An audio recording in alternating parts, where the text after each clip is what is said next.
দর্শক, আজকের ভিডিওর মাধ্যমে আমি আপনাদেরকে কিছু পুরনো স্মৃতিচারণ করিয়ে দেব। দেখুন, আজকের ভিডিওতে যা যা দেখবেন, যেগুলো আমরা অনেক মানে 80-র দশক 90-র দশকের দিকে এগুলো অ্যাক্টিভিটিস করেছি। শুরুতে এইটাকে দেখুন, এটা একটা টেপ রেকর্ডার। আমরা কিন্তু অনেকেই এটা দিয়ে গান শুনেছি। তারপরে ক্যাসেট দেখায় আপনাদেরকে, ব্যাটারি দিয়ে চলতো ক্যাসেট। এগুলো কিন্তু 80-র দশক 90-র দশকে অনেকেই এই ধরনের মানে ক্যাসেট ফিতাগুলো ব্যবহার করেছে। এই যে দেখতে পাচ্ছেন, ফিতার মাধ্যমে বেশ চমৎকার। তারপরে দেখুন, টর্চ লাইট ছিল।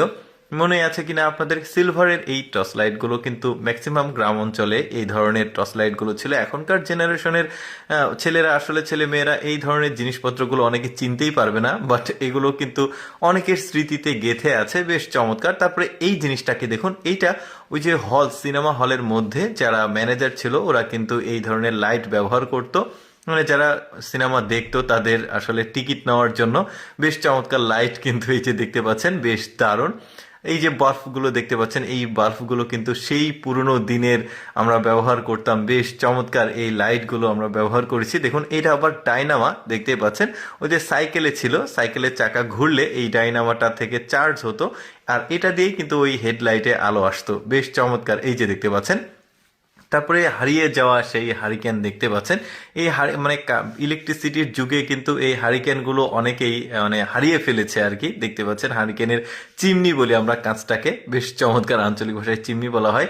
তারপরে দেখুন, বাতি ছিল কিন্তু এই বাতিগুলো একটু ব্যতিক্রম, খুব কম অঞ্চলে ছিল এরকম বাতি, বাট মানে অনেকে ব্যবহার করেছে বাতিগুলো। বেশ চমৎকার, যে ফিতা দিয়ে এই বাতিগুলোতে আলো আসতো।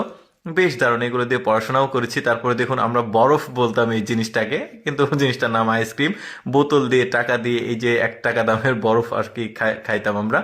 তারপরে দেখুন, এখানে চমৎকার একটা মোমবাতির একটা ক্যান্ডেল লাইটের মতো এই জিনিসটাকে তৈরি করবে। এটাও কিন্তু অনেকেই তৈরি করেছে। এই যে দেখতে পাচ্ছেন, রাতের বেলা এভাবে জ্বালিয়ে রেখেছে।